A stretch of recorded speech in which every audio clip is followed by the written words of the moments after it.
the human diplomatic vessel Resolute, hung in the dark space above the purple and gold world of Kalthara Prime. Inside the main conference hall, Captain Helen Brooks stood near the viewing window, watching the alien planet slowly rotate beneath them. She had been a starship captain for 12 years, but this moment still made her nervous. First contact with a new species was never easy, especially when that species controlled 40 star systems and had weapons that could crack a moon in half. The Kaltharians were warriors. Everything humanity had learned about them in the past 6 months pointed to a culture built on honor, strength, and combat prowess. Their ships were massive and decorated with battle honors, their cities were fortresses, even their diplomats carried ceremonial blades that looked sharp enough to actually use. Jake Morrison stood at his post near the entrance to the hall, trying to look professional in his marine dress uniform. At 24, he was one of the youngest members of the security detail, and he knew some people thought he was too green for such an important assignment. His friend Danny Cooper stood across the room, giving him an encouraging nod. They had been through basic training together and had served on the Resolute for 2 years. The reception was scheduled to begin in 10 minutes. Jake could see the diplomatic staff making final preparations, adjusting translator devices, and reviewing cultural protocols for the 100th time. Everyone was tense. The alliance with the Kaltharian Empire could change everything for humanity. With their help, humans could expand safely into new regions of space. Without it, humanity would remain isolated and vulnerable. A chime sounded, and Captain Brooks straightened her uniform. The Kaltharian delegation was arriving. The airlock doors opened with a hiss, and the aliens entered. Jake had seen pictures, but seeing them in person was different. The Kaltharians were tall, averaging 7 feet in height, with powerful builds and skin that ranged from deep bronze to pale gold. They had 4 eyes arranged in pairs, giving them an unsettling ability to look in multiple directions at once. Their hands had 6 fingers, each ending in a retractable claw. They wore elaborate armor that seemed to be both ceremonial and functional. Leading the group was Emperor Thane himself, a massive figure whose armor was etched with countless symbols that Jake assumed represented victories. Behind him walked 3 others who appeared to be his family, based on their similar facial markings and the deference shown by the rest of the delegation. Captain Brooks stepped forward and executed a perfect formal bow, which the human diplomatic team had practiced for weeks. Emperor Thane returned the gesture, and through the translator device his voice came through deep and resonant. "Captain Brooks of Earth, we welcome this meeting between our peoples. Emperor Thane, the honor is ours. May this be the first of many peaceful exchanges." The formalities continued, and Jake found his attention wandering slightly as he scanned the room for potential threats. It was his job to watch for danger, even though he knew the chance of an incident was minimal.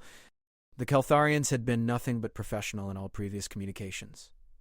After the initial greetings, Emperor Thane gestured to his family, "My eldest son, Prince Cathon, my daughter, Princess Selah, and my youngest, Princess Vera." Princess Vera stepped forward, and Jake noticed she was smaller than the others, probably only 6.5 feet tall. Her armor was lighter, designed for speed rather than heavy combat, and she moved with a grace that reminded Jake of dancers he had seen back on Earth. Her golden skin had intricate blue markings along her cheekbones, and her 4 eyes were a striking shade of amber. "Princess Vera has requested to demonstrate our traditional greeting combat," Emperor Thane said. "It is a form of respect, to show guests our ways." Captain Brooks nodded, though Jake could see the slight tension in her shoulders. This had not been in the briefing materials. The Kaltharians cleared a space in the center of the hall. Princess Vera removed her ceremonial cloak and drew what looked like 2 curved blades from her belt. She moved to the center of the open area and began a series of movements that were clearly choreographed. Jake watched as she spun and struck at invisible opponents, her blades flashing in the light. It was impressive, he had to admit, but it also looked somewhat theatrical. The movements were precise but almost dance-like, with flourishes that seemed designed for show rather than actual combat. Some of the human diplomats were watching with appropriate reverence. Danny looked genuinely impressed, but Jake, who had studied hand-to-hand combat and weapons training extensively, found himself thinking that it looked more like a performance than real fighting. The spins were too wide, the blade work too flashy. A real opponent would never give you time for half those moves. Princess Vera executed a particularly elaborate spinning jump, her blades crossing above her head and landed in a dramatic pose. Jake snorted. He had not meant to make the sound, but it escaped before he could stop it. It was not quite a laugh, but it was close enough. The room went silent. Every Kaltharian eye turned toward him, all 4 sets on each warrior focusing on his position. Jake felt his stomach drop as he realized what he had done. Princess Vera straightened from her pose, her amber eyes locked onto him with an intensity that made him want to step backward. Captain Brooks looked like she wanted to murder him on the spot. Princess Vera walked slowly across the hall toward him, her blades still in her hands. The other Caltharians moved aside to let her pass. When she was 10 feet away, she spoke in her own language, and her translator rendered the words in clear English. "You find our warrior traditions amusing, human?" Jake's mouth went dry. He knew he should apologize, should bow, should do anything except what he was about to do. But embarrassment and pride mixed together in his chest, and instead of backing down, he felt himself getting defensive. "No disrespect intended," he said, keeping his voice steady. "It just looked more like dancing than fighting." Danny made a strangled sound across the room. Captain Brooks took a step forward, clearly about to intervene, but Emperor Thane raised one massive hand to stop her. Princess Vera's eyes narrowed. "You believe you could do better?" Jake knew he was making a mistake even as the words left his mouth. "I think in a real fight, all those fancy moves would get you killed."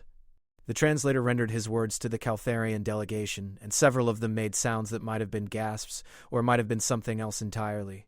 Princess Vera's expression shifted into something that might have been a smile, though it was hard to read alien features. She spoke again, and her words hit Jake like cold water. "Then I accept your challenge, human. We fight tomorrow in the Grand Arena, and we shall see whose techniques prove superior."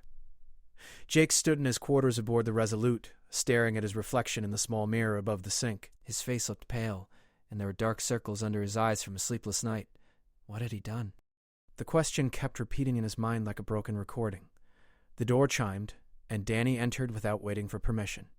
He carried 2 cups of coffee and set one down on the small table with more force than necessary. "You are an idiot," Danny said, sitting down heavily on the bunk.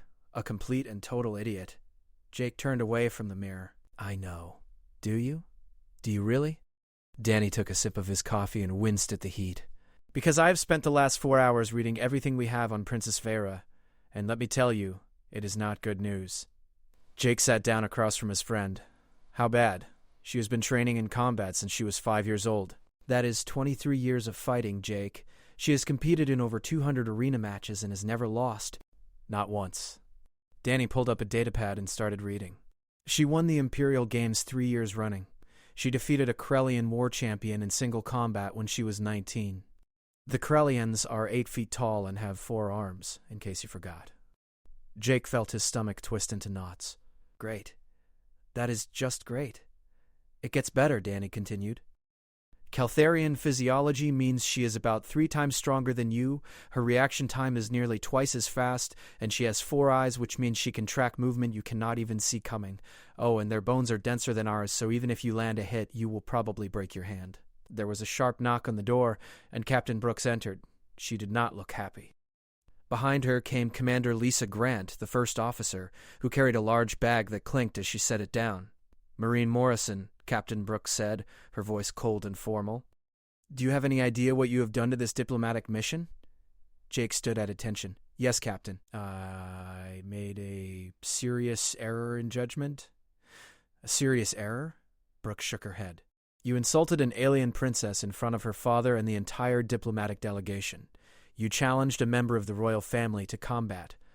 You have turned what should have been a simple cultural exchange into a potential disaster." "I'm sorry, Captain. If I could take it back, I would." Commander Grant spoke up, her tone slightly gentler. "The problem is, you cannot take it back. Not in Caltharian culture. Once a challenge is issued and accepted, withdrawing is considered the worst kind of dishonor. If you back out now, it will not just shame you.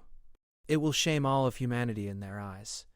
Brooks began pacing the small room. "The Emperor was actually pleased by your challenge." "Can you believe that? He thinks it shows human spirit or courage or some other warrior nonsense.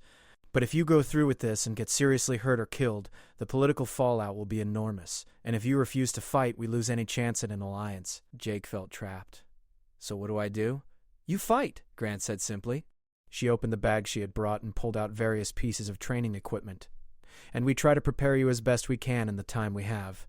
The match is tomorrow at noon, ship time. That gives us about 18 hours. Danny stood up. "I will help. We can drill on close combat techniques, try to find some weakness in her style." Brooks looked at Jake for a long moment. "I should confine you to quarters and refuse to let you participate. but the damage is done and running away would make things worse. So you are going to train, and you are going to fight, and you are going to try very hard not to die. Understood? Yes, Captain. After Brooks left, Grant and Danny spent the next several hours putting Jake through combat drills. They reviewed every type of hand-to-hand technique in the human playbook, looking for anything that might give him an advantage, but the more they practiced, the more hopeless it seemed. Jake was good, possibly the best fighter in the Marine detachment, but he was preparing to face an alien warrior princess who had trained her entire life for exactly this kind of combat. Around midnight, there was another knock on the door. Jake opened it to find a Caltharian standing in the corridor. He was not as large as Emperor Thawne, but still imposing, with dark bronze skin and wearing simpler armor than the royals had worn. "I am Krell," the alien said through his translator.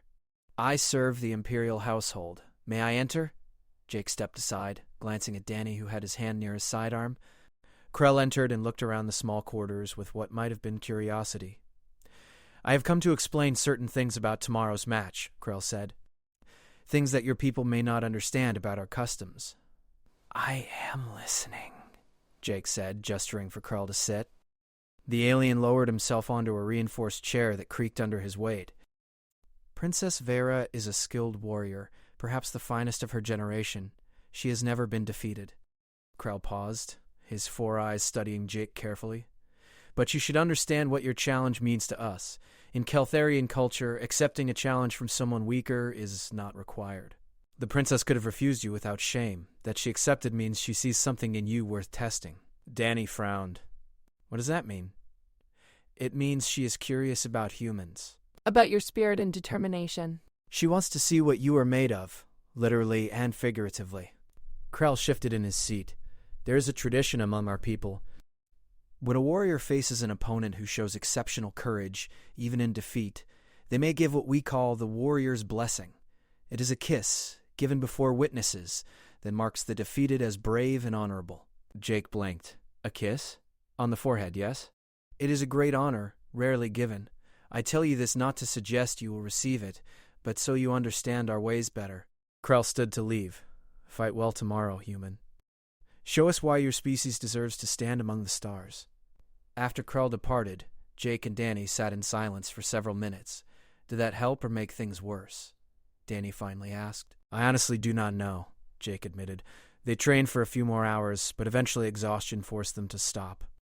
As Jake lay in his bunk staring at the ceiling, he thought about what Krell had said. Princess Vera could have refused the challenge. She chose to fight him for a reason. Maybe it was to teach him a lesson. Maybe it was to humiliate him and humanity. Or maybe, just maybe, she genuinely wanted to see what humans were capable of. He thought about her demonstration, the one he had laughed at. Looking back with less pride and more understanding, he realized the movements had not been just for show. They were part of the fighting style that had evolved over thousands of years in a culture that valued combat above almost everything else. Who was he to judge it after watching for 30 seconds? Tomorrow he would step into an arena and face someone who could probably break him in half without much effort. The smart thing would be to yield immediately to minimize the damage to himself and the diplomatic mission. But something in him refused to accept that option. If he was going to lose, and he almost certainly was, then he would at least lose while giving everything he had. Danny spoke from the other bunk. "Jake, you still awake?" "Yeah. Try to make it last more than 10 seconds, okay? For my sake." "Despite everything," Jake smiled, "I will do my best. The shuttle ride down to Kelthara Prime felt too short." Jake sat strapped into his seat, watching the purple and gold clouds streak past the viewport as they descended through the atmosphere. Danny sat beside him, unusually quiet. Commander Grant sat across from them, reviewing something on her datapad with intense concentration. Captain Brooks had remained on the Resolute with most of the crew, but she had sent a message that morning. It was short and direct, very much in her style. "Fight smart, not proud. Come back alive." Jake had read it a dozen times, trying to draw courage from the words. The shuttle landed at the Imperial Palace complex, a massive structure of white stone and gleaming metal that covered several square miles. Caltharian guards met them at the landing pad, their armor polished to a mirror shine. They escorted the human delegation through corridors wide enough to drive a transport vehicle through, past walls decorated with weapons and banners from countless battles. Jake could hear the crowd before he saw the arena. It was a distant roar, like ocean waves or distant thunder, the sound of thousands of voices echoing through stone passages. His hands were sweating, and he wiped them on his uniform pants for the third time in as many minutes. They emerged into sunlight so bright that Jake had to squint. The grand arena stretched out before him, a massive oval structure that could easily hold 50,000 spectators. And from what Jake could see, almost every seat was filled. Caltharians of all sizes and colors packed the stands, their voices creating a wall of sound that washed over him like a physical force. "Dear God," Danny whispered beside him. "The whole planet must be here." A Caltharian official approached them, speaking through a translator. "The human fighter will wait in the preparation chamber. The match begins in 20 minutes. Your companions may watch from the honored guests section." Grant squeezed Jake's shoulder. "Remember your training. Stay mobile. Don't let her corner you." Danny tried to smile but failed. "Don't die, okay? I really don't want to explain to your mom how you got killed by an alien princess." Jake was led to a small room beneath the arena floor. It was simple, containing only a bench, a water dispenser, and a large mirror. He sat down and tried to control his breathing. In through the nose, out through the mouth, just like the relaxation techniques they had taught in basic training. It was not working very well. The door opened, and a human woman entered. She wore civilian clothes and carried a small recording device. Jake recognized her from the diplomatic briefings as Amy Chen, one of the xenoanthropologists studying Caltharian culture. "I hope you don't mind," she said. "I wanted to see how you were doing, and to tell you something that might help." "I will take any help I can get," Jake said. Amy sat down beside him. "I have been studying Caltharian combat traditions for 3 years. Their arena fights are not like human boxing or martial arts competitions. They are tests of character as much as tests of strength. The crowd is not just watching to see who wins. They are watching to see how both fighters conduct themselves. So even when I lose, I can lose well?" "Exactly. Caltharians respect courage and determination above almost everything else. If you quit easily or beg for mercy, they will despise you and, by extension, all humans. But if you fight with heart, if you show them what humanity is made of, then even in defeat you can earn their respect." Amy stood up. "Princess Vera knows she will win. Everyone knows she will win. But she wants to see who you are when facing impossible odds. Show her." After Amy left, Jake stood and looked at himself in the mirror. He was wearing simple combat clothes, flexible pants, and a light shirt, nothing fancy. No armor was allowed in Caltharian arena matches, just speed and skill and strength. He looked young and small and completely out of his depth. A bell chimed, and the door opened again. The Caltharian official gestured. "It is time." The walk from the preparation chamber to the arena floor felt like a dream. Jake moved through a tunnel, the sound of the crowd growing louder with each step. Then he emerged into the open air, and the roar of 50,000 voices hit him like a hammer. The arena floor was covered in sand, golden in the alien sunlight. It was roughly circular, about 100 feet across, with walls rising 30 feet on all sides. In the stands above, Jake could see the human delegation seated in a section of honor. Danny waved and Jake nodded back. On the opposite side of the arena, Princess Vera emerged from another tunnel. She wore light armor that covered her chest and shoulders but left her arms and legs free to move. She carried no weapons, as this was to be an unarmed combat match. As she walked toward the center of the arena, the crowd's roar intensified, chanting something in Caltharian that the translator could not quite render. Jake walked to meet her at the center. Up close, she was even more imposing than he remembered. Her 4 amber eyes studied him with an intensity that made him feel like an insect under a microscope. Her blue facial markings seemed to glow in the bright sunlight. A third Caltharian entered the arena, an elderly warrior with white markings on his face and arms. He raised his hands, and the crowd fell silent. "This combat is witnessed," he called out, his voice amplified somehow to reach every corner of the arena. "Human Jake Morrison has challenged Princess Vera to test his claims about our warrior ways. The match continues until one fighter yields or falls unconscious. No weapons. No killing strikes. Let honor guide your actions." The old warrior stepped back, then dropped his hand in a sharp gesture. The match had begun. Princess Vera moved first, faster than Jake had anticipated. She closed the distance between them in 3 long strides and launched a strike at his head. Jake barely dodged, feeling the wind of her fist passing inches from his face. He tried to counter with a quick jab to her midsection, but she blocked it effortlessly and swept his legs out from under him. Jake hit the sand hard, the impact driving the air from his lungs. He rolled aside just as Vera's foot came down where his head had been. He scrambled to his feet, backing away to create space. The crowd was cheering, though. Whether for him or her, Jake could not tell. Vera came at him again, this time with a combination of strikes that forced Jake into pure defense. He blocked what he could and dodged the rest, but each blocked hit sent shocks of pain up his arms. Danny had been right about the bone density difference. It was like blocking strikes from a metal pole.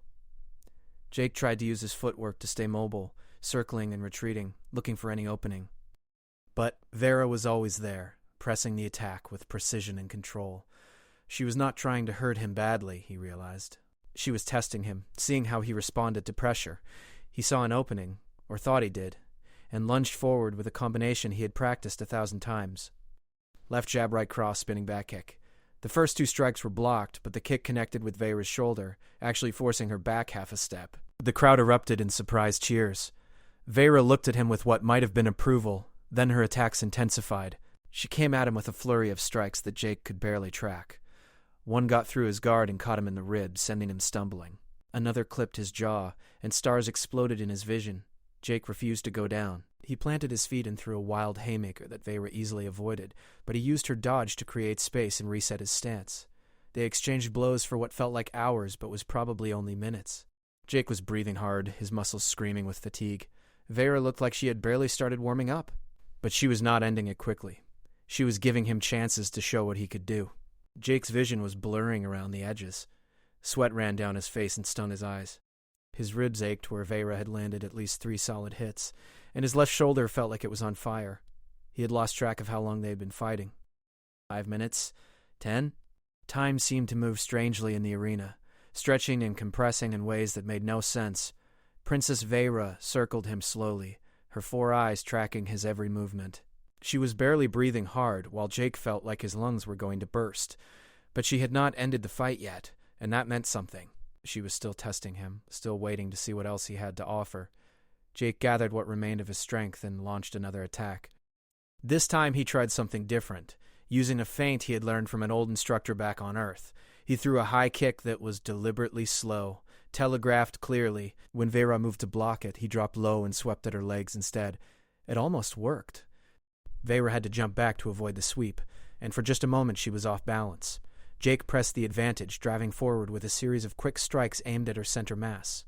Most were blocked, but one punch slipped through her guard and connected solidly with her armored chest. The impact sent pain shooting up Jake's arm, but he had landed a real hit. The crowd noise changed, became more excited, more engaged. Jake could see Caltharians in the stands leaning forward, their multiple eyes focused intently on the fight. Vera's expression shifted. Her eyes widened slightly, and something that might have been a smile crossed her alien features. She spoke in her own language, words that the translator picked up and rendered for Jake. "You have spirit, human, more than I expected." Then she attacked in earnest. What had come before had been a test, a probing examination. This was different. Vera moved with blinding speed, her strikes coming from angles that Jake's human eyes struggled to track. She was using all 4 of her eye positions, seeing openings in his defense that he did not even know existed. Jake blocked desperately, gave ground, tried to stay on his feet. A strike got through and caught him in the stomach, doubling him over. Another hit his shoulder and spun him halfway around. He stumbled, went down on one knee, and felt the sand rough under his hand. Get up. The thought was clear and simple in his mind. Get up or this ends now. Jake forced himself back to his feet, swaying but standing. His body was screaming at him to stay down, to yield, to end this before he got seriously hurt.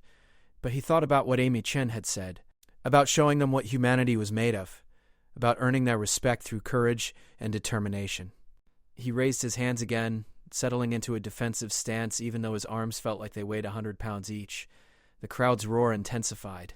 Jake could hear them chanting something, the same phrase over and over. He caught Danny's eye in the stands. His friend looked worried but was pumping his fist in encouragement. Vera came at him again, but this time there was something different in her approach. She was still fast, still overwhelmingly skilled, but she seemed to be giving him openings. Small ones, barely there, but openings nonetheless. Jake realized she was teaching him, showing him techniques even as she fought him. He tried to capitalize on one of the openings, throwing a combination that felt cleaner than anything he had managed so far. Vera blocked it, but she nodded slightly as if approving his form. They traded blows again, and Jake felt himself adapting to her rhythm. He was still hopelessly outmatched, still taking far more hits than he was landing, but he was learning. His body was responding on instinct, finding patterns in her attacks, adjusting his defense. Then Vera swept his legs again, Harder this time, and Jake went down hard on his back. Before he could recover, she was on him, one knee on his chest, her hand raised for a finishing strike. The fight was over. They both knew it. But Jake tried to rise anyway. He pushed against her weight, tried to twist free, refused to simply accept defeat. His vision was graying at the edges, his strength almost completely gone, but he kept struggling. Vera held him down easily, watching his efforts with her 4 amber eyes. Then she spoke, loud enough for her voice to carry across the arena even without amplification. Enough. The match is concluded.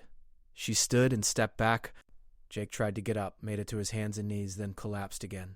His body had nothing left to give. He lay in the sand, chest heaving, tasting blood in his mouth from a split lip he had not even noticed getting. The crowd had gone silent. Jake could feel their eyes on him. Thousands of alien spectators watching to see what would happen next.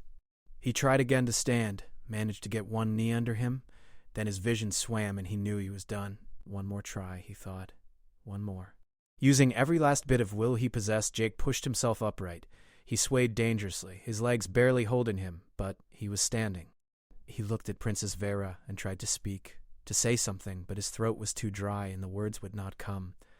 Vira walked toward him slowly. Her armor was unmarked except for one small dent where Jake's punch had landed. She looked like she could fight for another hour without tiring. When she was directly in front of him, she reached up and removed her ceremonial helmet, revealing her full face to the crowd. She spoke in formal Caltharian, each word carefully enunciated. The translator rendered them with equal formality. This human warrior faced certain defeat with courage. He knew he could not win, yet he fought with honor and refused to yield. He struck true when opportunity arose, and rose again each time he fell. He has shown the spirit of a true warrior, and I declare him worthy of respect. Then she did something Jake had not expected. She stepped forward and placed both of her 6-fingered hands on his shoulders.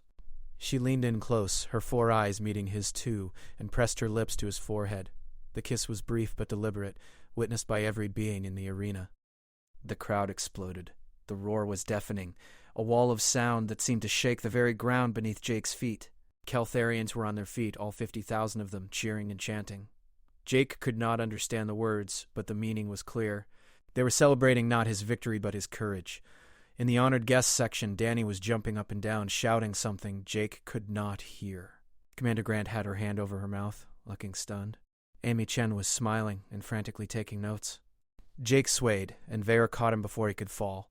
She supported his weight easily with one arm and raised his hand with her other, presenting him to the crowd like a victor rather than a defeated opponent. The cheering intensified somehow, becoming almost painful in its volume. Emperor Thane stood in his royal box, and the crowd began to quiet. The massive ruler raised one hand in a gesture that clearly meant something significant in Caltharian culture. He spoke, and his words were amplified across the arena. The human has proven himself worthy. Let it be known throughout the empire that humanity possesses the warrior spirit. They may be small, they may be weak, by our standards, but they have courage that cannot be measured in muscle or bone. The Emperor looked directly at Jake, his 4 eyes piercing even from that distance. Jake Morrison of Earth, you are invited to a private audience in 1 hour. There are matters we must discuss. Vera helped Jake walk from the arena floor. Medical personnel, both human and Caltharian, rushed forward to assist, but Jake waved them off for a moment, turning back to face the crowd. He was battered, exhausted, and had just suffered the most complete defeat of his life. But the Caltharians were looking at him with respect, not pity. He had challenged an alien princess to a fight and had been thoroughly beaten, but somehow, impossibly, he had also won something far more valuable. He had won their respect, and in doing so had opened a door for all humanity. 3 months had passed since the fight that changed everything. Jake stood in the training hall of the Imperial Palace, moving through a sequence of Caltharian combat forms with concentration. His movements were smoother now, more controlled than they had been when he first started learning. The basic stance felt natural, and he could execute simple combinations without thinking too hard about each step. Princess Vera watched from across the room, her 4 amber eyes tracking every movement. When Jake finished the sequence, she nodded with what he had learned to recognize as approval. "Better," she said in accented but clear English. She had been learning his language just as he had been learning hers. "Your footwork has improved significantly. You no longer move like you are walking on ice." Jake wiped sweat from his forehead with a towel. "That is because I am not terrified of falling anymore." "Fear of falling is what causes falling," Vera said, repeating one of the first lessons she had taught him. A warrior must accept the possibility of defeat to fight without hesitation. Over the past 3 months, Jake had spent nearly every day training with the princess. What had started as a formal arrangement, approved by both Emperor Thane and Captain Brooks as a way to strengthen diplomatic ties, had evolved into something deeper. They had moved from wary respect to genuine friendship, and lately, Jake had begun to feel something more than friendship growing between them. It had not been easy. The cultural differences were enormous. Caltharians expressed emotion differently, valued different things, thought about the world in ways that often confused him, but Vera had been patient, explaining her culture's customs and beliefs while showing genuine curiosity about human ways.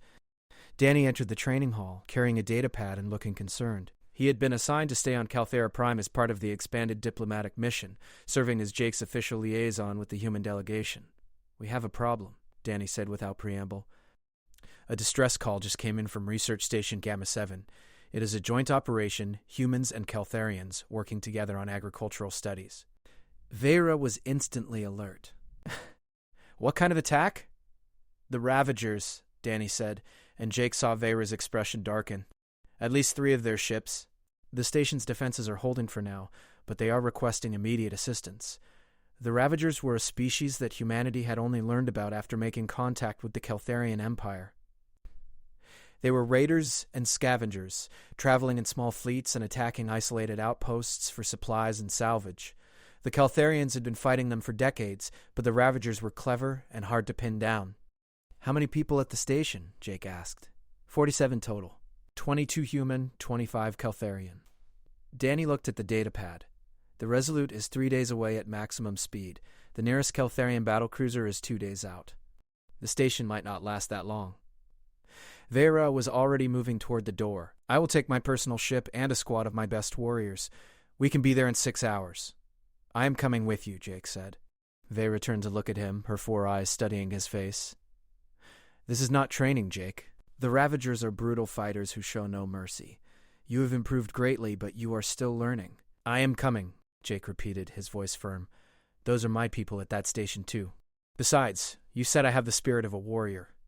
Time to prove you were right." Danny stepped forward. "I am in as well." "You will need someone to coordinate with the human staff at the station." Vera looked at them both for a long moment, then nodded. "Very well. But you follow my orders without question. In combat, hesitation kills." 2 hours later, they were aboard Vera's ship, the Swift Talon, racing through space toward the research station. The ship was smaller than a human cruiser, but incredibly fast, built for rapid response and hit-and-run tactics. Vera commanded a crew of 12 elite warriors, each one a veteran of multiple engagements. Jake sat in the passenger section, checking his equipment for the 3rd time. He wore Caltharian light armor that had been modified to fit his smaller frame, and he carried a plasma rifle that felt heavy and unfamiliar in his hands.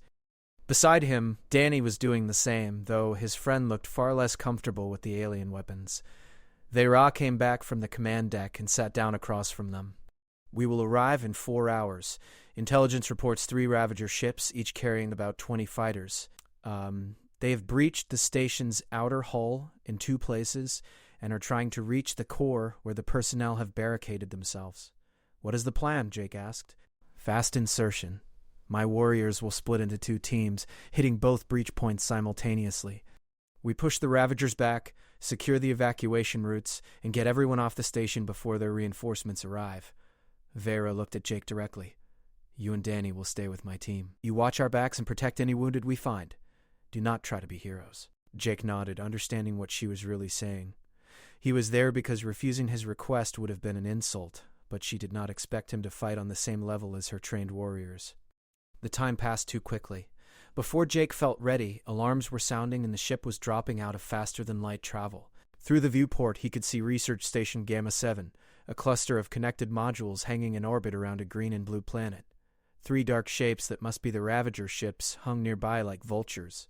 "Battle positions!" Vera called out, and her warriors moved with practiced efficiency. She pulled on her helmet and checked her weapons one final time. Then she looked at Jake, and, even through the helmet's visor, he could see the concern in her eyes. "Stay alive, human. That is an order." "Yes, Princess," Jake said, managing a smile he did not quite feel. The Swift Talon accelerated toward the station. Ravager fighters launched from their ships, small and fast, coming to intercept. The Swift Talon's gunners opened fire, bright streams of energy crossing the darkness of space. 2 Ravager fighters exploded, then a third, but more kept coming. The ship shuddered as enemy fire hit the shields. Jake gripped his seat restraints tighter, his knuckles white. Danny was praying quietly beside him, words Jake could barely hear over the sound of the engines and weapons fire. Then they were at the station, and the ship was docking hard against one of the breach points. The airlock cycled open, and Vera was moving, her warriors flowing behind her like a well-oiled machine. Jake and Danny followed, stepping from the ship into chaos. The station corridor was damaged, with exposed wiring sparking and emergency lights flashing red. The air smelled of smoke and burned metal. Somewhere ahead, Jake could hear weapons fire and screaming. Vera's team moved forward in formation, clearing each intersection with professional efficiency. They encountered the first group of Ravagers around a corner, 4 of them trying to cut through a sealed door. The Ravagers were smaller than Caltharians, but heavily armed, with chitinous armor covering their insect-like bodies. The Caltharian warriors opened fire and the Ravagers returned it. Energy bolts filled the